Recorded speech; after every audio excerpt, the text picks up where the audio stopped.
안녕하세요. 저는 음악평론가이자 음악인류학자인 김영대라고 합니다.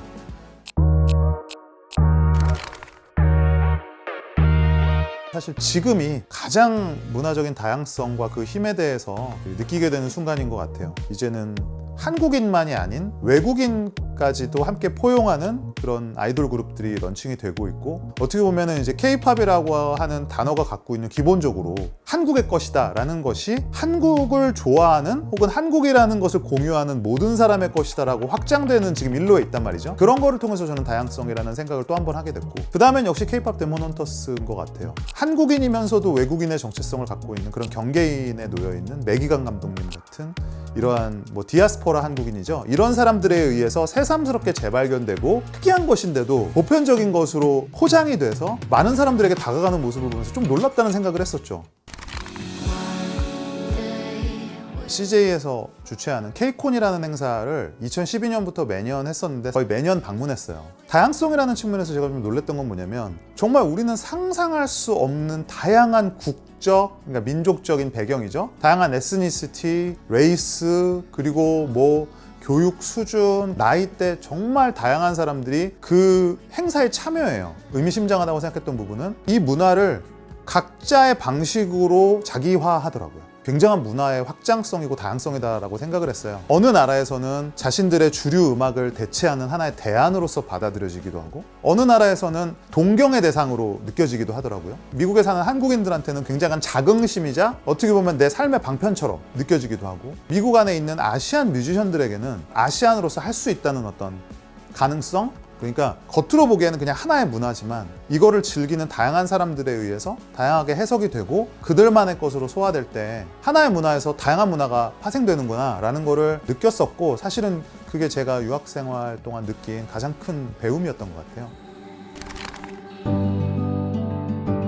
문화의 가장 중요한 전제는 교류예요. 우리는 아직까지 어떤 생각에 사로잡혀 있냐면 문화라는 걸 하나의 수출품으로 생각해요. 그런데 사실은 그거는 누군가와 대화를 하면서 내 말을 들어주기만을 바라는 거랑 같은 거죠. 그 들어주는 사람도 할 말이 있을 거 아니에요. 그럼 내가 그 사람에게도 관심을 가질 때 그 사람은 나에 대해서 더 관심을 갖겠죠. 최대한 안 사고 우리 걸 어떻게 하면 많이 팔까? 절대로 불가능합니다. 지금은 가능한 것처럼 보여요. 지금 핫하기 때문에. 전성기가 있으면 내려오는 길도 있어요. 속된 말로 잘 나가지 못했을 때 우리가 그들에게 지속적으로 인정을 받고 품어지기 위해서는 지금부터 우리가 그들의 것을 받아주는 행위를 해야 된다는 거죠. 쉽게 말해 교류가 될 때 저는 이 K컬처가 장기적으로 확장성 있게 그리고 지속적으로 발전할 거라 생각해요.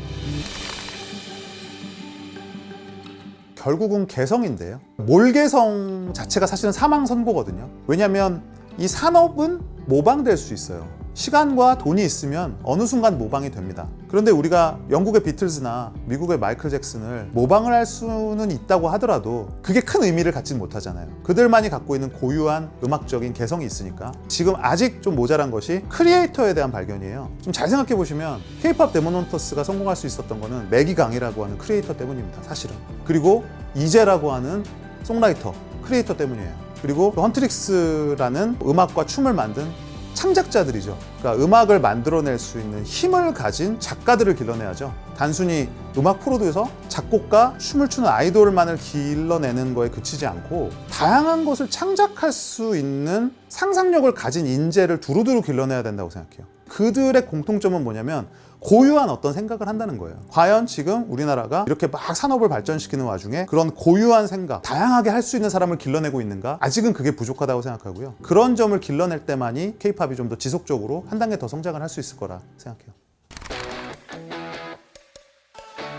K-팝의 어떤 정체성이 무너진다? 걱정을 먼저 할 필요는 없다고 생각해요. K-팝은 다양한 사람들이 참여하는 장이 돼야 돼요. K-팝이 지속적으로 우리가 힘을 갖고 유지하는 방법은 K-팝을 좋아하는 사람들이 이 바닥을 떠나지 않게 하는 거죠. 당연히 좋은 음악을 만들어야겠죠. 그리고 창작자들이 활동하기 좋은 음악 씬을 만들어야 돼요. 무엇보다도 음악 산업이라는 데 진출했을 때 그 어느 곳보다도 내가 K-팝이라는 산업에 참여하고 싶다라는 그런 동기를 계속 줄 때 K-팝이라는 폭이 더 넓어지겠죠. 물론 그 안에서 우리가 원래 알고 있던 K-팝의 색은 무너질 수도 있지만 저는 이제 그게 중요한 것은 아니라고 생각해요. 오히려 K-팝이라고 하는 하나의 세계가 넓어지는 게 중요하고, 여전히 그 속에서 그 문화를 리드하는 힘을 보여준다면 그게 진정한 K컬처의 발전이라고 생각합니다. 결국은 포용성이에요. 어린 시절부터 클래식 음악부터 해서 대중가요, 유행가, 그리고 성장하면서 이제 재즈, 힙합, 그렇게 다양한 것들을 접하다 보니까 결국에는 그것을 관통하는 공통점들이 있다라는 걸 알게 됐어요. 그러니까 이거는 정말 다양한 것들을 겪어볼 때만이 알 수 있어요. 재즈, 클래식, 블루스, 힙합 모든 음악은 다 다르지만 듣다 보면 좋은 음악이라는 건 결국 좋은 음악이다.